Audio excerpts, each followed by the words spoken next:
So we begin our look at the late pick five, the all stakes pick five on Pegasus World Cup Day at Gulfstream with the William L. McKnight Stakes. It's a grade three, ninth race on the card, running a mile and a half on the turf for 4-year-olds and up. And this is a 3-turn race. And it starts on the backstretch, and you do have to note that the turn comes up on them pretty quick. So horses to the inside certainly will have a little bit of an edge to get into good position. And of this field, you'll see there's no confirmed front runner, but if I had to guess, I'm going to guess Cathkin Peak will probably be on the lead, and I don't think is good enough to take these all the way. Limited liability on the rail should be sitting just behind, and this is a horse really that has everything his way here. It's a distance he's good at. Tactically, he's got a good position on, and he's on a course that is speed favoring. The Gulfstream Turf Course definitely favors early runners. Thing about limited liability, though, it's got a little hang in him. Kind of reluctant to win a lot of times, and that makes him kind of shaky to me at 3-1. It won't surprise me if he can put it together and win, but I just think he's a little on the vulnerable side traditionally, so I'll probably look to beat him. Just looking at some of the other off the pace runners, Anglophile and Yamato, really you can take your pick. There's a lot of ways to go for those horses you want underneath in your exotics, but I settled on these two mainly because they've got a little upside, a little bit, they have some tread on the tires, where some of the other ones, not so much. Anglophile is one that seems to be getting progressively a little bit better with each start. However, I don't see where there's necessarily going to be the top end to take this one down, but is firing fresh, and that is something. So at 10-1, I think offers some pretty decent value, so we'll throw Anglophile in there. More for underneath than anything else. Yamato, the main appeal is Mike Maker. He's had a lot of success at this race, stretching horses out on the turf. We know this. You remember Red Knight in particular. And the thing is, Red Knight came in here a couple of times where we really didn't think he was up to snuff. He was not in good form, and yet he still came back and won. So I'm not going to... I think Yamato is not in the greatest of form, but it's not bad either. And again, it's Mike Maker, and so for that reason, at 15-1, I'm going to take a little bit of a leap of faith and throw Yamato in more for underneath than anything else for some value. Bold Act is the favorite, and Charlie Appleby, William Buick. I mean, we all know the track record there. I think William Buick is in town to ride in the Turf Invitational, so this is sort of an added bonus for Charlie Appleby to have him here. Bold Act is a horse that certainly on his game can win this race without a doubt, and is a deserving favorite. His last race was a career-high Brisnet number, but he hasn't been seen since October. And so, maybe a little rust develops. But the thing about Bold Act more than anything else, in this scenario, on this track, is that he is a little slow to get going. And yes, he's a late runner, and yes, it's a mile and a half. Does he have time to overcome that? Sure he does. But this is a track, again, that favors early speed. And so for those reasons, I think Bold Act is a little vulnerable here. So I've settled on Utah Beach. Now, in his last race at 2 miles, he was a prohibitive favorite, and a post-time favorite, rather. And, I thought he ran his race, and I thought he ran well enough to win. Maybe it was just a little too far for him, and he got caught in the stretch by the 60-1 long shot Lord Eddard Stark, who I don't think is going to do that again. But I think this is a horse at 5 years old who's on the way up, seems to be getting better, and I think this is a distance that should meet him between the eyes. Cutting back a little bit, I think, is definitely going to help. And at 10-1, I think you're getting excellent value. A horse who should be up around the leaders, biding his time. And tactically, I think he can get over to where he needs to, maybe save ground on the rail. And I think the situation is ripe for Utah Beach to pull an upset here. So that's what we're going to go with. And it mainly has to do with just the chalk in this race.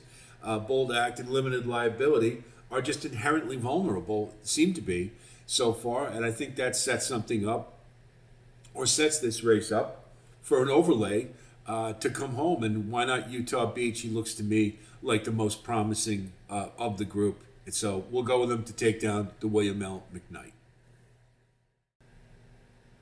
Second leg of the late pick 5 is the Pegasus World Cup Filly and Mare Turf Invitational. It's a grade 2. It's the 10th race on the card, running a mile and a 16th on the turf for 4-year-olds and up, fillies and mares.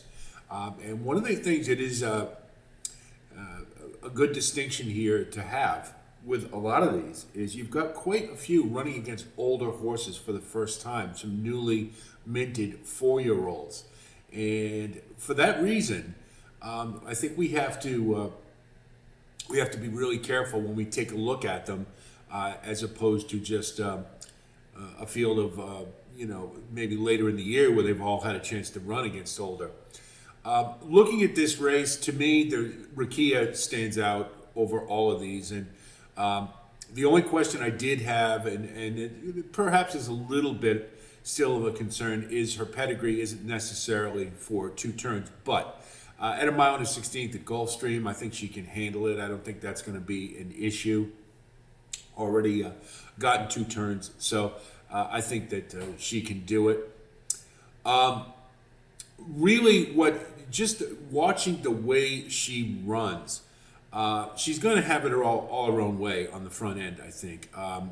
She's going to get some token pressure from a couple of the others, probably most notably Be Your Best, or maybe even Ocean Club. But she just looked like she was running with ease last time, just so smooth, and wasn't bothered at all. And I think she had plenty left in the tank. She's going to be able to set reasonable fractions however she wants to run, and then it's going to be catch can. And I just don't see anybody in here who really can run her down, and that's the bottom line to it.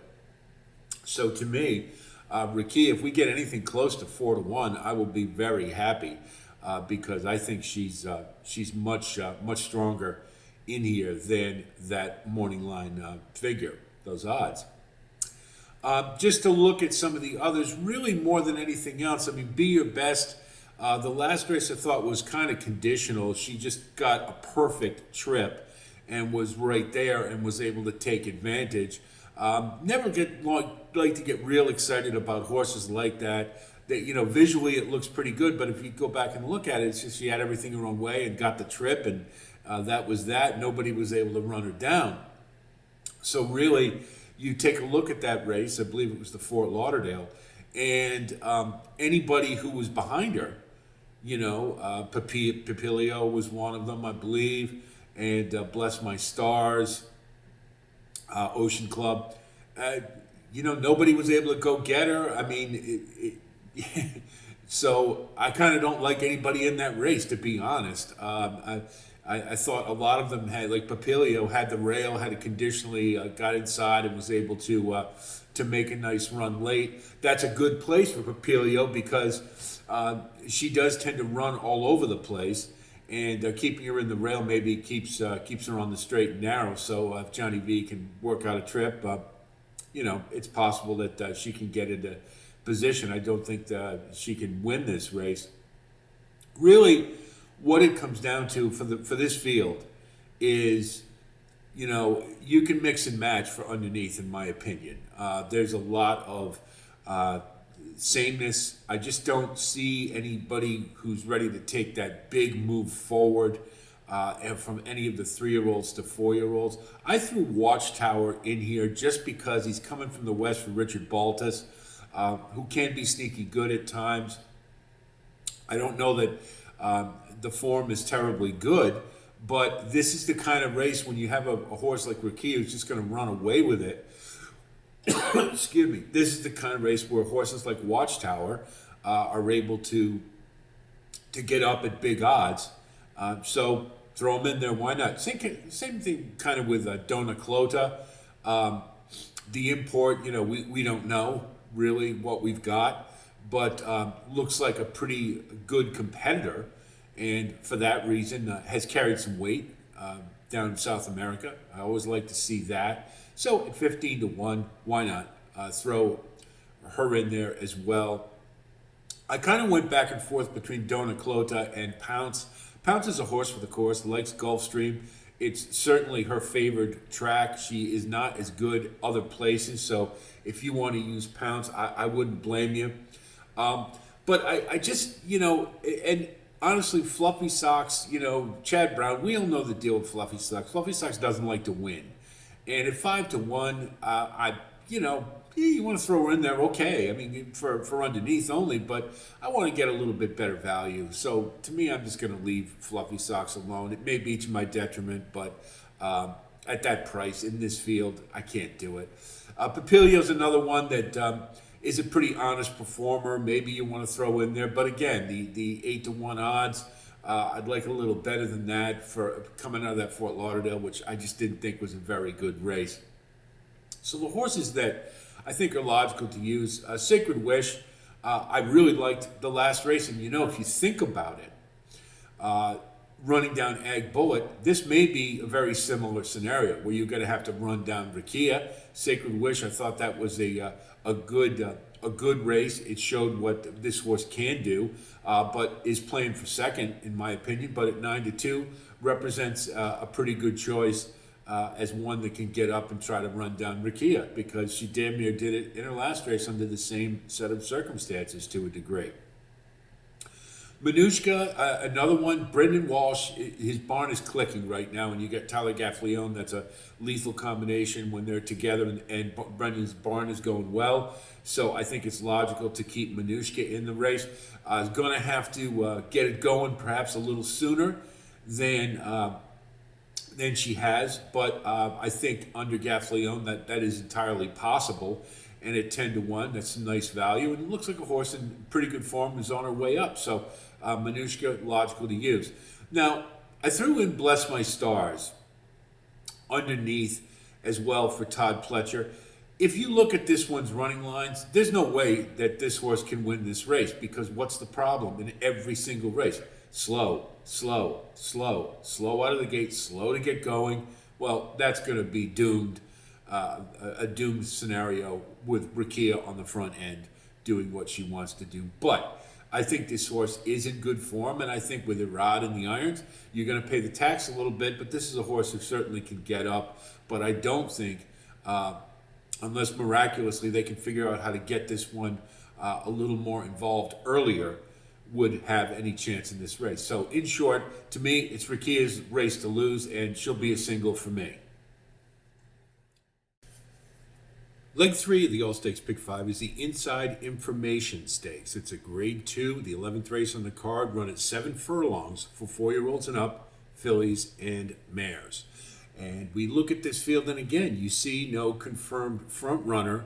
And for that reason, I think the pace probably will be a little bit on the moderate side. I don't see any of these who are going to be really keen to blow it open.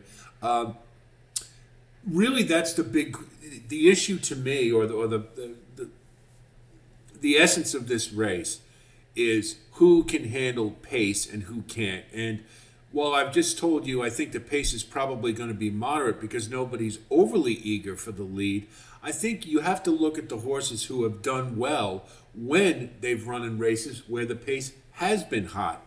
And for that reason, Emery is the pick for me. She has demonstrated time and again that she's been able to run and do well where the fractions have been brisk.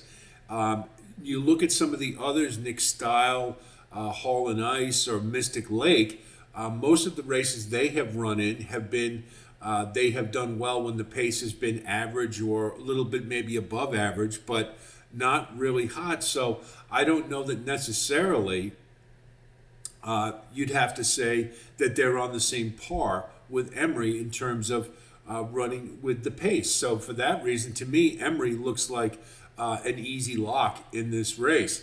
I know Bill Mott, he's got a couple in here, Nick Style and Sterling Silver. They're going to run as well as they can because that's what Bill Mott does, particularly on these big stakes days.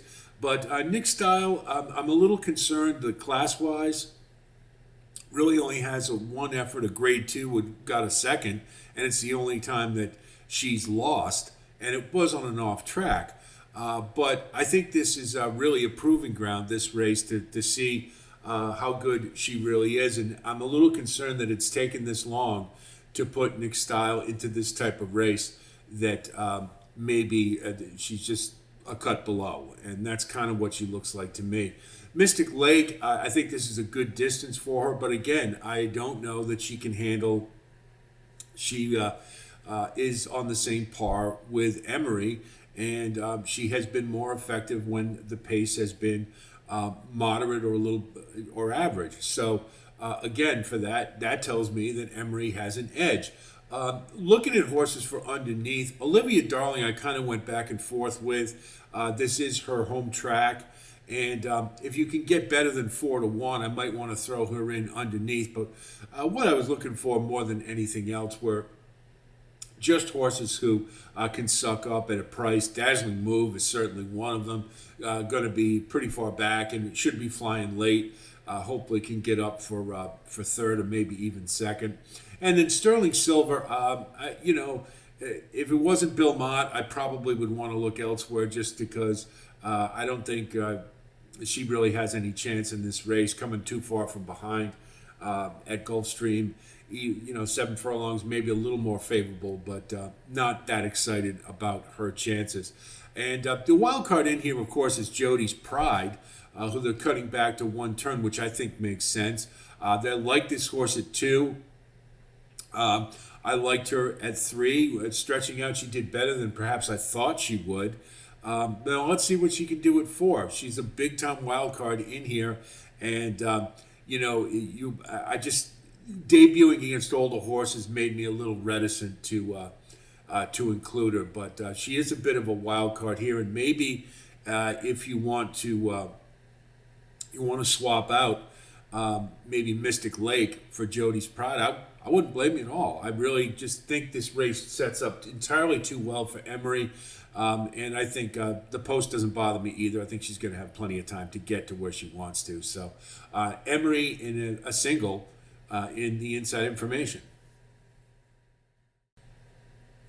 Fourth leg of the All-Stakes Pick 5 is the Pegasus World Cup Turf Invitational. It's a Grade 1, 12th race on the card, running 1 1/8 on the turf for 4-year-olds and up. And we do have an individual posting on this race if you want to see it, some analysis in a little greater detail.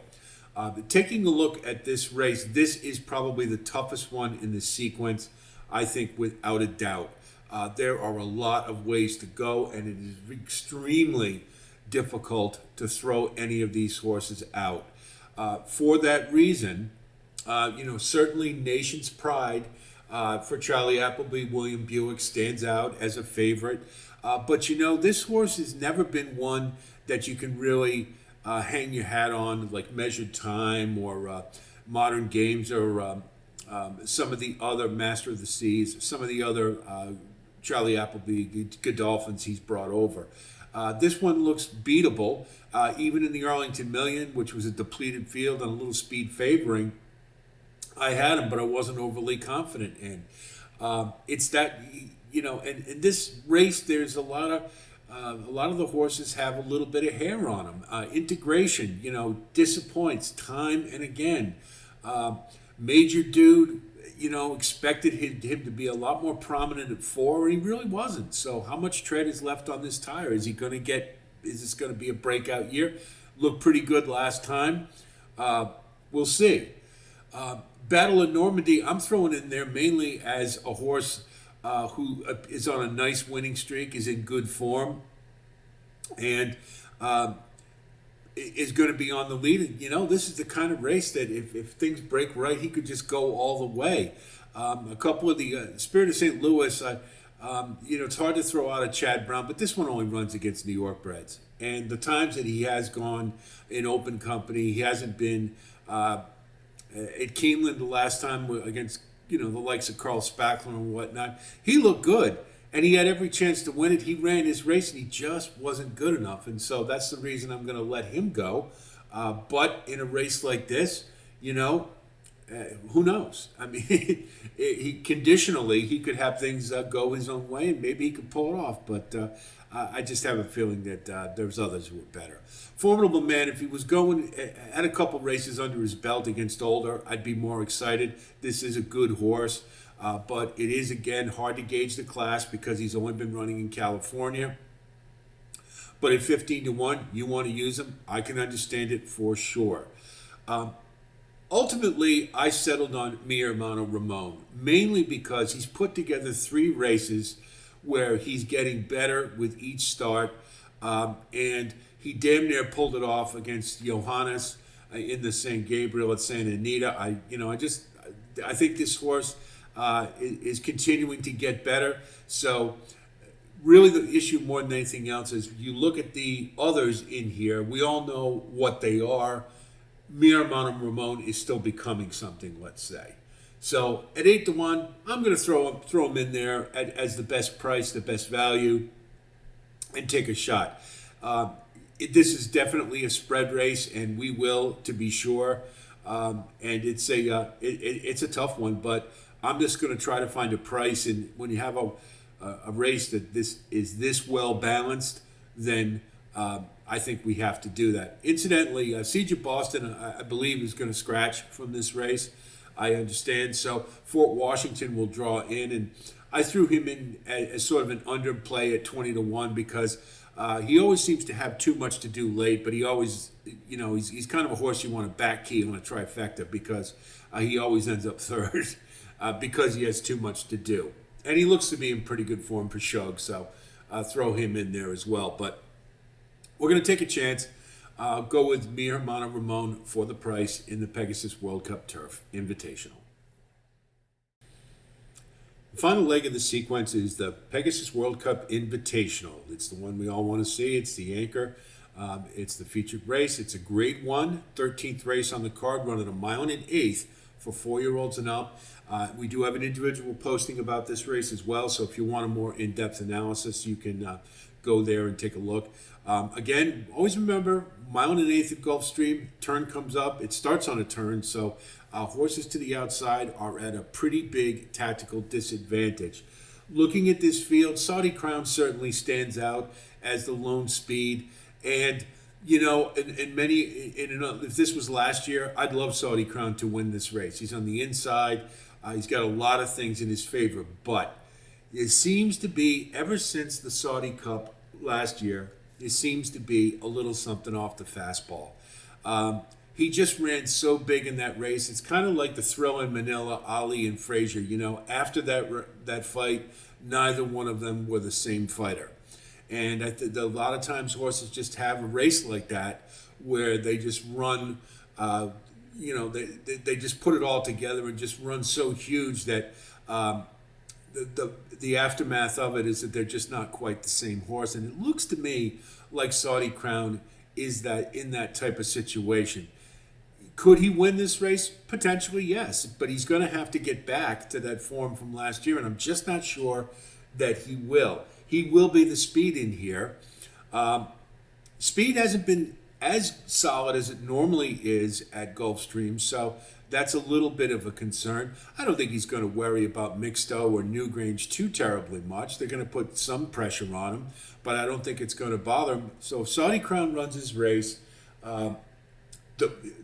in last year's form, he can win this race. I'm just betting against it, but I do think maybe he can stick around for underneath.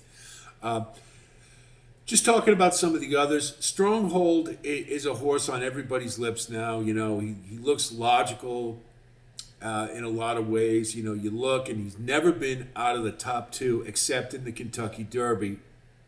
But here's the thing with Stronghold. It's always the same thing with him. He makes a big move in the stretch, and he just isn't fast enough. That's what it comes down to. Now, he ran a good Malibu, but he wasn't fast enough to win it. And I think that's just sort of what you've got here. He's a nice horse. He tries hard every time. You got to love horses like this. He's honest as hell. But I just don't think he's good enough to win the race. Can he get underneath? Absolutely. And I will certainly use him in my exotics, but I don't think he has the top end to win this race. Looking at some of the ones I considered from off the pace, Krupe is one that I think is really seems to have solved his maturity issues that he had early on, and I think this horse is sitting on a big one. In the 5 hole, he should be able to tactically get into like a mid-pack position. He doesn't have to be quite as far back as he used to, and he'll be coming late. And if he's good enough, he's got a shot. At 15-1, I certainly love the price, and so we'll use Krupe more so for I think as a defensive win selection, but more so for underneath.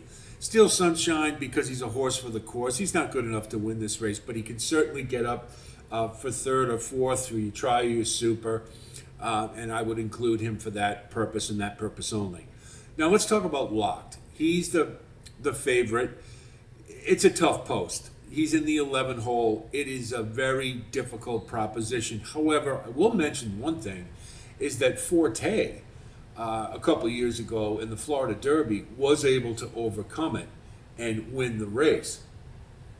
So it can be done. The problem he has is on the break, Locked, he's not going to be, he probably won't be all the way back, but he's going to be far enough back that it's going to be very difficult. More so, it's going to be difficult to overcome. More to the point is that the horses to the inside of him, the ones with speed in particular, just tactically going to have a better position more than anything else. I love Locked as a horse. I just think he drew a bad card here. Can he win this race? If he does, I think it says a lot about how good he's going to be this year. And he would be certainly one you want to use, and I wouldn't throw out, but I think it's going to be awful tough for him to win. I settled on White Barrio. And it took me a while to come around on this horse, and he's had some limitations in the past. I've been proven right about that, but I think he's back on his home track. He's in the inside. He should be be rating just off what I consider to be a vulnerable horse on the lead, and the couple others who should be up around him, Mixto and Newgrange, I don't think are good enough. So I think White Barrio. If he runs his race, he can win this. Now, the one knock on him I do have is that he broke slowly the last couple of races, and sometimes older horses can get a little lazy. But that is something that can be overcome and that can be worked out. And I think Saffie Joseph can do that with this horse. Last time he was a little too far back against Mulligan, but he did close. I think it was Mulligan, I can't remember specifically. But he did close very well, and he showed that speed that he still has. So I think that if White Barrio runs his race, for the reasons stated, I think he can win this. And I don't see, there's Skippy Longstocking, a lot of people talked about, well, he's in the 10 hole. That's death, particularly for a horse who wants to be up and around near the leaders. He may be up there. He may try to get up there. But I think he'll be flagging late because he's just going to have to work too hard early. Mystic Dan, Kenny McPeak's had some excuses about the Malibu, and that they had to drive him there instead of fly or whatnot. Whatever. I haven't been a big fan of this horse, as many of you know. I'm still astonished that he won the Kentucky Derby. I did flatly say after that race I didn't think he'd win another one. So far, I've been proven correct. He can run in this group, but I just don't. He's in the 9 hole on basically starting on a turn. He's at a big disadvantage as well, and I don't expect that he'll be able to get to the rail without some little jockeying and some difficulty, which we know that they want to do with him to save all the ground. So I just not a believer in Mystic Dan, and I'm going to let him go. So. White Barrio to me looks like the one that is most logical here for the reasons stated, but we're certainly gonna use Locked in our mix, as well as Krupe as sort of a value play. But I think White Barrio looks to me the strongest candidate to win the Pegasus World Cup Invitational. So let's take a look at our Pick 5 ticket. Traditionally, on Pegasus World Cup Day, it's been a chalky sequence. And I don't think this is any exception. particularly leg 2 and 3. I think we have two strong singles in Rakia and Emery, and that's what we're going to do. In leg 1, the 9th race, we're going to go try to beat the chalk with Utah Beach, but we're going to use limited liability and bold act as well. And again, we'll single Rakia, we'll single Emery, and then in the turf, it's a wide open race. Wide open as wide open gets, and you could almost push the all button. I just won't do it on principle. So we've settled on the 3, but we're going to throw 5, 6, and 7 in there as well. And then in the leg 5, the Pegasus World Cup Invitational, we're going to go with White Barrio, but we're going to throw in Locked as well. I think is the two most logical. If you're a believer, throw in Saudi Crown there too, but I just can't do it at this stage. I want to keep this ticket economical because it does have the potential to be pretty chalky. So 3 times 1 times 1 times 4 times 2, that's a $48 ticket on a $1 base. Very economical for what probably is going to be a pretty chalk heavy sequence. So I hope our analysis helps you with your own wagering strategy. I wish you the best of luck as always. We will have postings on the Pegasus World Cup Invitational as well as the turf if you want to take a look at those, as well as the Southwest Stakes, which is going to be run at Oaklawn on Saturday, a really good Derby prep. We're also got another posting coming up that will have all the stakes races, are my selections for each, and then we will have best bets, value plays, and maybe some sequences outside of the pick 5. And I'll give you the, I'm probably going to throw in my pick 6 ticket as well, so you'll have that for reference. So be on the lookout for that. If you do like content like this, of course, please like and subscribe. Thanks to all of you who have recently come on board. We do appreciate it. Welcome to the community. That's it from here. I'll talk to you soon. And until then, be well.